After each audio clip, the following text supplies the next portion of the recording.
దేవుడి స్వస్థలండి. ఈ యొక్క క్రిస్టియానిటీలోకి వచ్చిన తర్వాత భిన్నవాదాలు ప్రారంభమవుతాయి. మాదా మతము, మాదా కులము, మాదా జాతి, మాదా సంఘము, మాదే సంఘము, మా గురువు పలానా, మా గురువు పలానా, ఇలాగా రకరకాలైన వాదనలు ఈ క్రిస్టియానిటీలో జరుగుతూ ఉంటాయి. రక్షించబడ్డ క్రైస్తవులు, రక్షించబడని క్రైస్తవులు, ఈ రెండు రకాలు కొట్టబడుతూ ఉంటారు.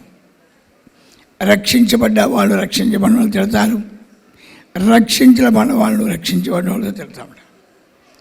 రక్షించబడ్డవాడు అంటాడు, ఏరబ్బాయి క్రైస్తవులను తాగుతున్నాం ఏంటి? రక్షించబడినవాడు అంటాడు, క్రైస్తవులు తాగకూడదా, క్రైస్తవులు బట్టలు కట్టుకోకూడదా, క్రైస్తవులు సిగరెట్లు కాల్చకూడదా అని వాడు వాదిస్తూ ఉంటాడు. ఇలాగా మనకి బారిని వాదోపోదాలు జరుగుతూ ఉంటాయి. అసలు యేసు ప్రభుకి మనకు సంబంధం ఏంటి? ఇతనితో మనకి గోలేంటి? మన మతాలు మనకున్నాయి, మన జాతులు మనకున్నాయి, మన కులాలు మనకున్నాయి, మన పూర్వీకులు మనకున్నారు. మయ్యాని ఇందులోకి వచ్చి ఎన్ని గొడవలేంటి అని జాగ్రత్తగా చూసినప్పుడు దీనికి రహస్యము దేవుడు బయలుపరిచాడు. పరలోకాంచి ఆత్మ భూలోకంలోకి వచ్చి జన్మించి ఏ కులంలో ఉన్నా, ఏ మతంలో ఉన్నా, ఏ జాతిలో ఉన్నా యేసు ప్రభు వచ్చి పాపం కడిగి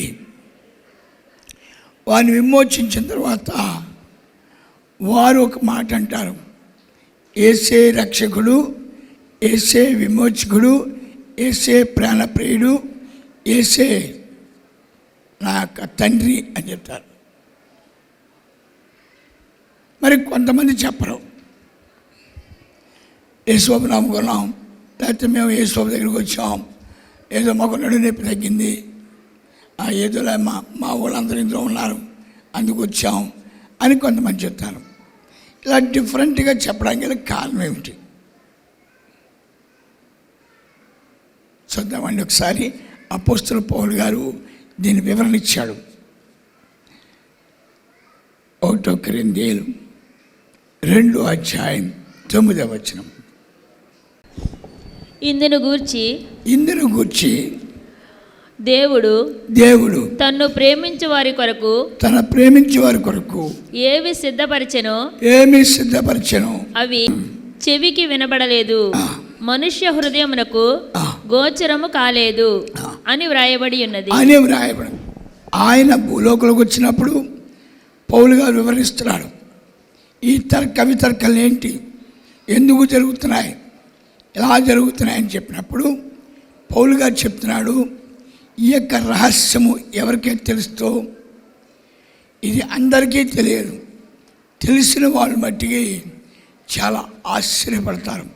వాళ్ళు ఒక మాట అంటారు, మా మనోనేత్రం తెరవబడింది, మా ఆత్మజ్యోతి వెలిగించబడింది, మేమెవరో తెలుసుకోగలిగాం, మేము ఎక్కడి నుంచి వచ్చామో తెలుసుకోగలిగాం, మేము ఎక్కడికి వెళ్తున్నామో తెలుసుకోగలిగాం, మాది రాజ్యమే కాదు, మేము పరలోక రాజ్యం నుంచి వచ్చాం. అందుకు కొంతకాలం లోకంలో ఉంటాం, కొద్దికాలం లోకంలో ఎక్కడ ఉంటాం? సంఘంలో ఉంటాం. సంఘానికి శిరస్సు ఎవరు? యేసు ప్రభువారు. ఈ శిరస్సుగా ఉన్న యేసు ప్రభువారు ఏం చెప్పాడు? ఇదిగో పరలోక తాళం చేయులు. నువ్వు ఎప్పుడైతే క్రైస్తవులుగా మారావో, బాప్తిసం తీసుకున్నావో, సంఘంలోకి వచ్చావో, నీ మార్గము పరలోక మార్గము. నువ్వు పరలోకానికి వచ్చావు, నువ్వు తిరిగి పరలోక రాజ్యం వెళ్ళిపోతున్నావు. నిన్ను ఎవరు విడిపించుకున్నారు? ఆయన. అందుకే మనోనేత్రం తెరవబడ్డ వాళ్ళు అంటారు, నా మనోనేత్రం తెరవబడింది, నా ఆత్మజ్యోతి వెలిగించబడింది, నేనెవరో తెలుసుకున్నాను, నేను ఎక్కడి నుంచి వచ్చినో తెలుసుకున్నాను, నేను ఎక్కడికి వెళ్ళాలో తెలుసుకున్నాను. అందుకు ఇప్పుడు కొద్ది కాలము లోకంలో ఉండాలి కాబట్టి, లోకంలో ఎక్కడున్నారంటే ఆయన నివాసము చర్చ్. చర్చిలో ఆయన ఏం చేస్తాడు? ఆది యందు వాక్యం ఉన్నది, వాక్యము దేవుడి దగ్గర ఉన్నది, వాక్యమే దేవుడై ఉన్నాడు కాబట్టి ఆయన వాక్యం ద్వారా మాట్లాడుతూ ఉంటాడు. చూద్దాం ఒకసారి. వారు దేవుని వలన పుట్టిన వారే గాని రక్తం వలనైనను శరీరేచ్ఛల వలనైనను మానుషేచ్ఛల వలనైనను పుట్టిన వారు కారు. ముందుకెళ్ళవచ్చు. ఆ వాక్యము శరీరధారి అయి కృపా సత్య సంపూర్ణుడుగా మన మధ్య నివసించెను. ఆయన పుడతాడు, ఆయన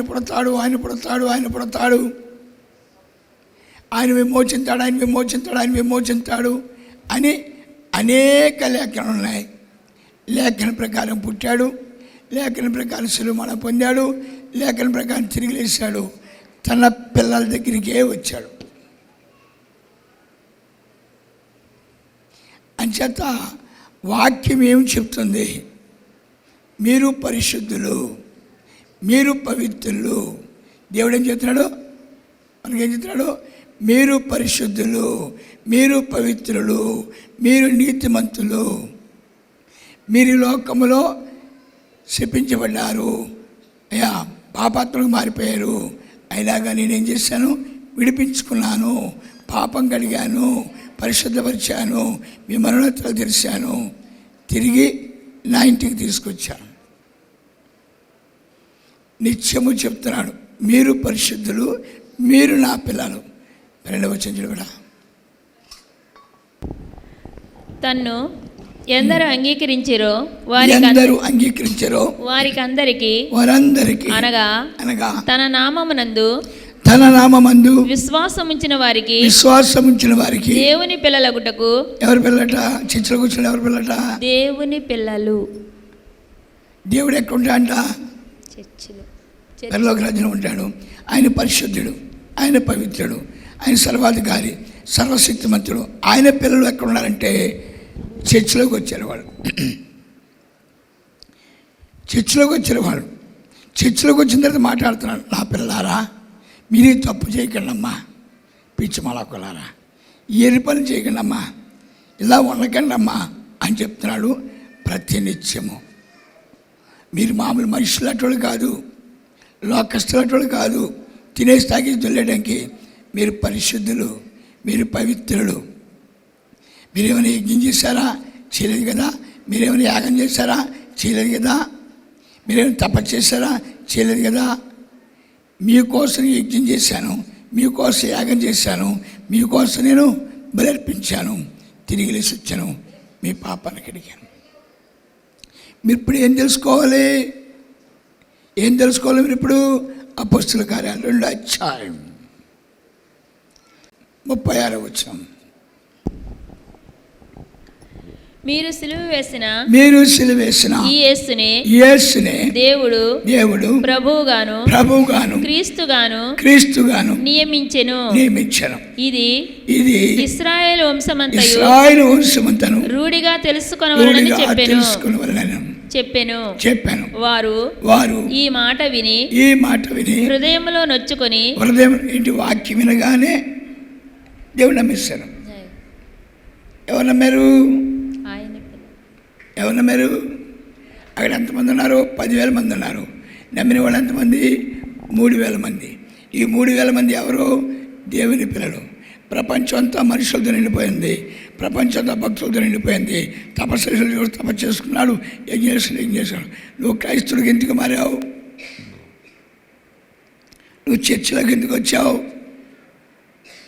నీ పాపము ఆయన భరించాడు, నీ శాపము ఆయన భరించాడు, నీకు విమోచన ఇచ్చాడు. ఇప్పుడు ఎక్కడికి వచ్చేసి నువ్వు తండ్రి ఇంట్లోకి వచ్చేసావు. ఇప్పుడు ఎప్పుడైతే రహస్యాన్ని తెలుసుకున్నారో వాళ్ళు వెంటనే మారు మనసు పొందారు. మిమ్మల్ని పొందమంటలేదు. నీ ఇల్లు ఎక్కడుందో, నీ పొలం ఎక్కడుందో అక్కడే నువ్వు ఉండిపోదువుగా. కానీ యేసు ప్రభువు చెప్పారు, మళ్ళీ నేను నామక పెడతారేమో. నీ ఇల్లు ఎక్కడుందో చెప్పాలి, నీ పొలం ఎక్కడుందో, అక్కడే ఉండిపోదువుగాక. అంటే మన సరదాగా ఇళ్ళ కోసం, పొలాల కోసం, పిల్లల కోసం ప్లాన్ చేసుకున్నాం అనుకోండి, సరదాగానండి. చచ్చిపోయానుకోండి, ఎక్కడ ఉంటామండి, మనం కావాలి చేస్తుందండి. అలా ఆయన గారంట అలా లెగుతున్నారంట, మరి టబీమని కింద పడిపోతున్నారంట. మళ్ళీ లెగుతున్నారంట, మళ్ళీ పడిపోతున్నారంట. మళ్ళీ లెగుతున్నారంట, మళ్ళీ పడిపోతున్నారంట. మరి అడగపోయారమ్మా అని అన్నానండి. మీ ఆయన గారు అంటే మీకు చాలా ఇష్టం కదా, మూడు పిల్లలు చాలా ఇష్టం ఉండేవారు కదా, ఒక్కసారి అడగపోయారు. అడిగానండి. మరి ఏమన్నారు? దేవుడు రానివ్వట్లేదు, నువ్వు ఇక్కడే ఉండాలని చెబుతున్నాడు. అయ్యయ్యో, ఏనగాసి నక్కల పాలైనట్టు మీరు పరలోకాంచి వచ్చే నిర్ధారణ అయిపోయింది. మీ పాపం కడగబడింది నిర్ధారణ అయిపోయింది. మీ శాపం కడగబడింది నిర్ధారణ అయిపోయింది. మీ తండ్రి దగ్గరికి వచ్చి నిర్ధారణ అయిపోయింది. నెక్స్ట్ మళ్ళీ మీరు పాతాళానికి వెళ్తున్నారు. ఎక్కడికి వెళ్ళట్లేదు? పరలోక రాజ్యులకి వెళ్ళట్లేదు. 12వ అధ్యాయం 5వ వచనం చూడమ్మా, ఎలా ఉంటారు పరలోకానికి వచ్చిన వాళ్ళు. మరియు నా కుమారుడా, ప్రభువు చేయు శిక్షను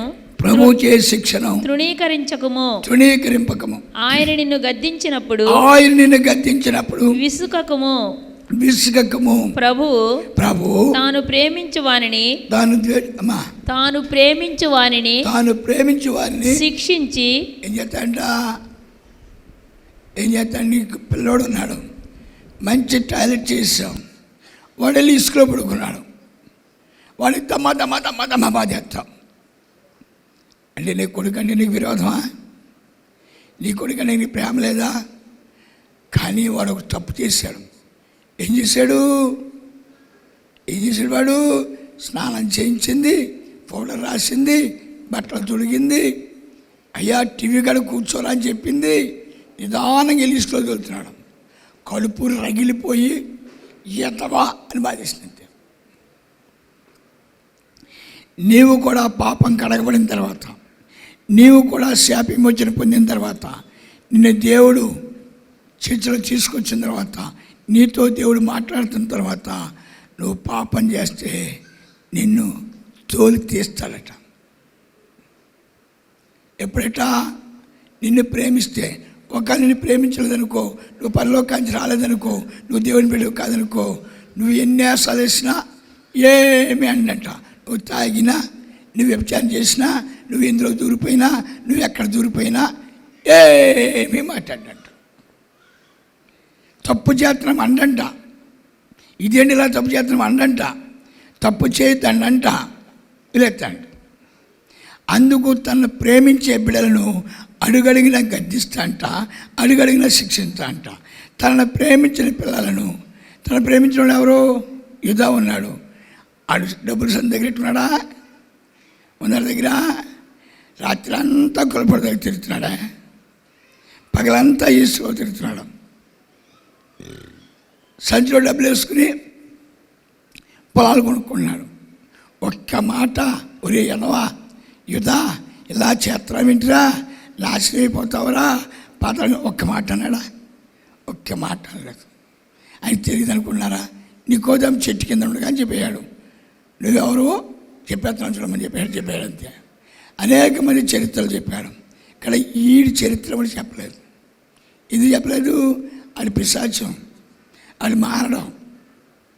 పిశాచం ఏం మారుతుంది అనేది వెళ్ళి పాతాళం వేషం వేస్తుంది, అవకాశం దొరుకుద్దేమని చూస్తుంది. పిశాచమా నీకు పరలోక రాజ్యం లేదు, పిశాచమా నీకు పాతాళం. అంచే దేవుని నమ్ముకున్న తర్వాత మారు మనసు పొందకుండా, దేవుని ప్రేమించకుండా ఉన్న వాళ్ళందరూ కూడా మీరు కదండి పిశాచాలు. మిమ్మల్ని దేవుడు నన్ను ఏమన్నా, నేను మన ప్రసాదం తిన్నాను, ఏమైనా అయిందంటే ఇంత వేసుకుందంట, గిలగల కొట్టేసుకున్నదమ్మా, గిలగల కొట్టేసుకున్నది. మా ఆయన మన డెప్పే కొట్టాను, ఏమైనా అయిందా? మన టీవీడంట అలా ఆయన ఇది అందంట, అన్నీ జ్వరం వచ్చేసిందంట. ఏదవ చొల్లి తిని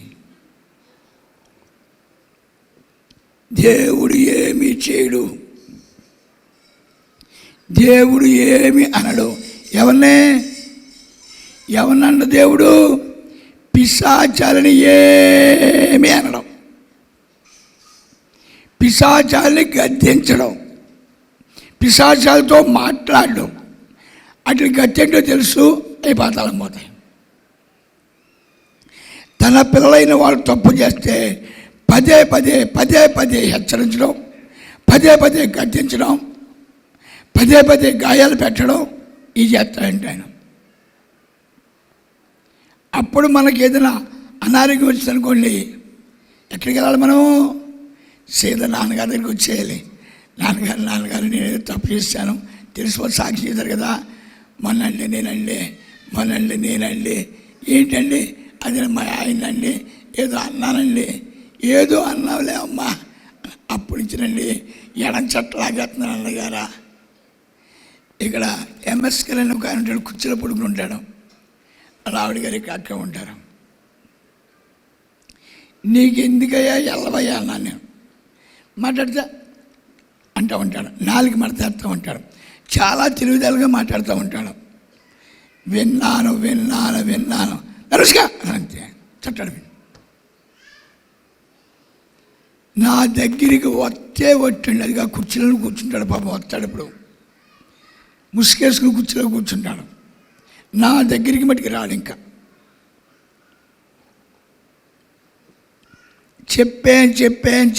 చెప్పాను.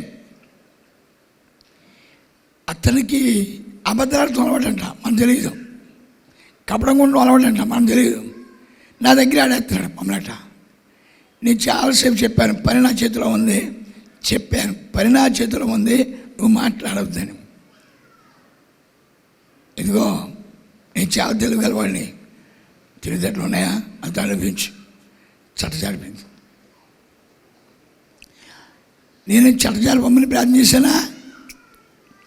చట్టజారిపోదని చెప్పానా? దేవుడు యాకోబుకి ఇచ్చినట్లుగా చట్టం మీద ఒక్కటి ఇచ్చాడు. అందుకు చెప్తున్నాడు, నేను ప్రేమించే పిల్లను శిక్షిస్తాను, నేను ప్రేమించే పిల్లను గద్దిస్తాను. నా పిల్లలను పిశాచాలతో నేను మాట్లాడను, పిశాచాలు నేను గద్దించను, పిశాచాలు నేను ఏం అనను. అది అంతము పాతాళం. అందుకు నా పిల్లరా, యేసు ప్రభువుని నమ్ముకున్న తర్వాత నీకు ఏమొచ్చిందట? మనోన్నతం తెరబడతాయట. నేనేదో తప్పు చేశాను, నేనేదో అపరాధం చేశాను, అందుకే నాకు ఈ శిక్ష. చూడొకసారి 14 2-3 వచనాలు. నా తండ్రి ఇంట అనేక నివాసములు కలవు. ఏ చెప్తా ఉంటాడా? నేనైతే రీల్ చెరువు గురించి చెప్తున్నాను, నేనైతే చేపల చెరువు గురించి చెప్తున్నాను. ఈ మధ్యన ఒక ఆయన వచ్చాడు నా దగ్గరికి, అన్నయ్య గారా అన్నాడండి. ఏంటి బాబా అన్నానండి. చేపల చెరువుకును రీల్ చెరువులకి మీ దగ్గర ఏదో మందు ఉంటుందంట కదా, మందులు చెప్తారంట కదా మీరు, నీకు ఎవరు చెప్పారయ్యా అని అడిగాను. మా ఇంటి పక్క ఎవరు చెప్పింది? అన్నయ్య గారు చర్చికి వెళ్ళి అడిగాను, అన్నయ్య గారు చెప్పారు. అప్పటి నుంచి ఆ మంది వేస్తున్నాను, మా చేపల చెరువులు చాలా బాగా పడుతున్నాయి, మా రీల్ చెరువు చాలా బాగా పడుతున్నాయి అని చెప్పి.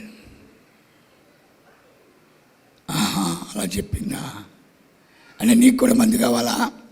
నాకు కూడా మంది కావాలి, మా చేపల చెరువు రీల్ చెరువు బాగుంటాయి. ఏం అవసరం లేదయ్యా, పొద్దున్నే తలాలు స్నానం చేసి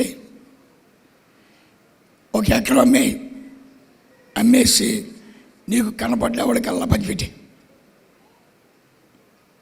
అదేంటండి అన్నయ్య గారు, చేయవయ్యా, తర్వాత మంచి చెప్తాను. ఇంక చేపల చెరువు తెగబడి ఎత్తాయా, రీల్ చెరువు తెగబడి ఎత్తాయా, అవసరంతో 50 ఎకరాలు కొనుక్కుంటావయ్యా అని చెప్పి మంది అని చెప్పి ముందా పని చేసింది ఆవిడ. చేసిన తర్వాత మంది ఇచ్చారు. అవును, పొట్టాడు, దేవుడు నమ్ముకున్నాడు, ఆస్తి అమ్మాడు, అందరికీ పంచిపెట్టాడు, దేవుని చేత దీవించబడ్డాడు. ముందేం చేయాలండి? దేవుని మాట శ్రద్ధగా వినాలి, దైవాజ్ఞను పాటించాలి. దేవుని చేత నివర్తం చేసినప్పుడు నీ చేపల చెరువులు, రీల్ చెరువులు అందుచేత తీసుకుని తెచ్చాయి. నీవు నీ దేవుడైన యెహోవా మాట నీ దేవుడైన యెహోవా మాట శ్రద్ధగా విని నేడు నేను నీకు ఆజ్ఞాపించుచున్నా ఆయన ఆజ్ఞలన్నిటిని అనుసరించి నడుచుకుని ఎడల నీ దేవుడైన యెహోవా భూమి మీదనున్న సమస్త జనముల కంటే నిన్ను హెచ్చించును. ముందర కట్టలు పాటించాలంట. కట్టలు పాటించమని చెప్పి అనుకోండి, మా నాన్న చచ్చిపోయాడు, మా అమ్మ చచ్చిపోయాడు అంటాడు. అందుకు ముందర ప్రారంభించాలన్నాను. ఎకరం అమ్మేయాలంటారా అన్నాడు. ఎకరం అమ్మేయాలంటే ఎన్ని ఎకరాలు ఉందని అడిగానండి. 7 ఎకరాలు ఉంది. 7 ఎకరాలు అమ్మేసావు అని కాక 1 ఎకరం అమ్ము. 1 ఎకరం అమ్మే అనుకో, మళ్ళీ 7 ఎకరాలు చేస్తాను చెప్పానండి. ఇంక మనవాడికి బాగా నచ్చిందండి, చాలా బాగా నచ్చింది. మీకు నచ్చదులండి, అది బాగా నచ్చిందండి. అంతే ఎకరం అమ్మేసాడండి. పంచిపెట్టడం ప్రారంభించాడు. పంచిపెట్టడం ప్రారంభించి కొలిది వాడికి ఏమవుతుందండి? శక్తి వస్తుందండి. యెషయా 58 అధ్యాయం. నీ ఆహారము ఆకలిగొన్న వారికి పెట్టు. నీ రక్త సంబంధికి ముఖము తప్పించుకొనవద్దు. దిక్కుమాల బేదలను నీ ఇంట చేర్చుకొనుము. వస్త్రహీనుడు నీకు కనబడినప్పుడు వానికి వస్త్రములు ఇచ్చుటను ఇదే కదా నాకు ఇష్టమైన ఉపవాసము. అలాగును నీవు చేసిన నీ వెలుగు వేకువ చుక్కవలే ఉదయించును. తప్పట్లు కొట్ట.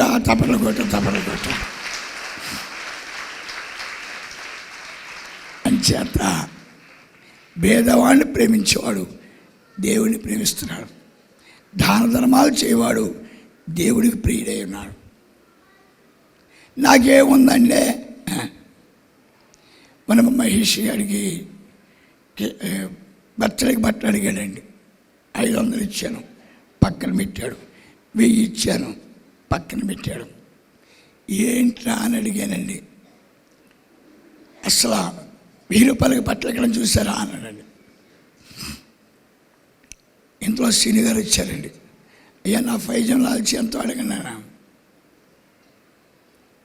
ఓరి ఎదవా, కాస్ట్లీ బట్టలు కట్టుకుంటే గొప్పోడావు, పీక్ దాకా తినేసి మన పారెత్తే గొప్పోడావు. దేవుడు చెప్పినట్లుగా దైవాజ్ఞానుసారంగా జీవించు. ఇప్పుడు నువ్వు 1000 రూపాయలు పెట్టి 500 పెట్టి 1 జత బట్టలు కొనుక్కో. 500 పెట్టి నీ ఫ్రెండ్కి ఎవడు కూడా బట్టలు కొనిపెట్టు. ఇంది విడిది ఇస్తాడు ఎలుబడి వేసుకుని. అంచేత నువ్వు అనుకుంటావు కాస్ట్లీ బట్టలు కట్టుకుంటే, కాస్ట్లీ తిండి తింటే షుగరు, బీపీ, కొలెస్ట్రాల్, నిషార్థం నీ పిల్లలు అన్నీ నీకు వస్తాయి.